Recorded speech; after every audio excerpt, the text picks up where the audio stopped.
Yeah. I was like in the queue in London Comic Con to get C-3PO and Daniel's autograph, and now like when I was sitting on the table, I was like, this is weird. So we haven't seen the pilot yet. So can you just talk a little bit about who your character is and fits into the overall story? Okay, cool. Yeah, I play a medical pathologist called Dr. Ravi Chakrabarti, and he's the kind of the chief.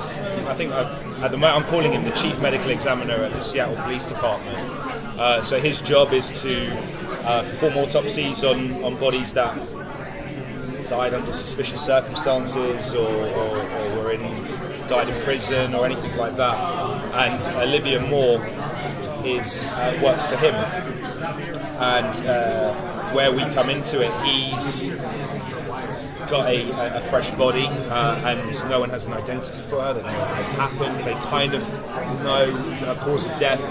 They can't piece it together. It's a closed book.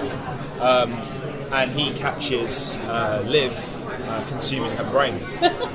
But he kind of had an idea already, and he explains it in later on that he had seen this pattern before. He had to go back to a previous body, and that had a chunk. And he kind of followed a paper trail, and he had an inkling that something was going on, and he knew it was probably to do with her.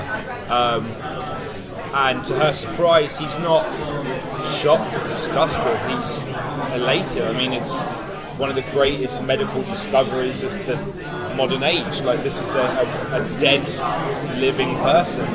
So it's just enthusiasm. I think that overwhelms her, is this enthusiasm for her condition. Does he want to experiment on her? Does he want to take her apart? Or? Yeah, in the most, I think it's not a conflict, so to speak. We don't really play on that, but she is a medical marvel, but at the same time she is a friend and someone who he wants to help. So he's got these sort of two juxtapositions of, I want to study you and probably cut you open a little bit, but at the same time you're my mate and I kind of want you to be happy and be able to have human interactions without infecting other people. So he's kind of got that sort of balance going on. So is he aware, I mean, since I saw the preview in the room, is he aware that obviously she's a zombie, but he's aware that there was an apocalypse ending There's a line in the trailer actually which suggests that it's actually Liv that doesn't think that, she thinks that she's the only one, and it's him that's like, hold on, you were in the middle of a zombie outbreak, you think you're the only one who got infected and got off that boat. So he's very clued up, and the character initially was supposed to be like that Giles character from Buffy. He was the older guy you would go to, the kids would go, he'd tell you what was going on, but they changed it for me, thankfully, to be much younger, but he still embodies that kind of ish father role, but not through age, more through just experience and things like that. How does a guy from London then get in the show? Were you living in LA or something? No, I didn't work for 10 years. I did adverts. I was in trouble.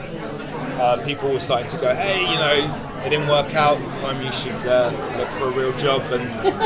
And I got this site, and I did an audition for 24, the new one, and it went terribly. And I called my agent, and I was complaining, and they said, hey, look, we've got this script, it's called iZombie, it's this, Veronica Mars, have a look at it. And I was so upset from the 24 audition, I just went so hard on this iZombie thing.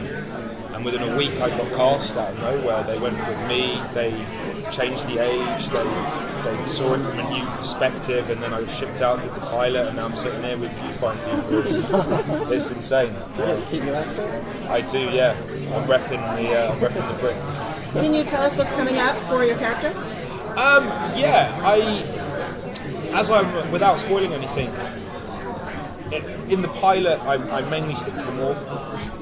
It's just, obviously it's an introduction to everyone's character, so everything's kept quite contained and they don't really branch out of what they're doing. But as I've been made aware, because we haven't started filming the next episodes, I haven't seen the scripts, I get to step outside and my investigations go further than just sort of autopsies and dissecting. I get on my own little adventures, I guess, to figure out what's going on. So that's probably the biggest thing that's in store for my character. How squeamish are you? Can you handle the... Yeah, I've been watching autopsy videos. For real? Yeah, for real. And we're trying to arrange now, because I didn't get a chance in London. We're going to try and do I'm going to attend a live autopsy, hopefully, and check it. Yeah, it's something I had to do. I watched like hours and hours and hours of autopsy videos, and it was grim, but that was for prep, and by the time we got there I was like, I found out in the pilot I don't actually do any medical stuff, and I was jacked up. So I had this diary I made from step to step, how to prep and finish an autopsy. Yeah. Watch some old HBO Go. We have a show called Autopsy. I watched it with Dr. Michael Baden. Fantastic, man. He became my icon. He was awesome. Great work. Thank you. Thank you very much. Thank you very much. Thank you.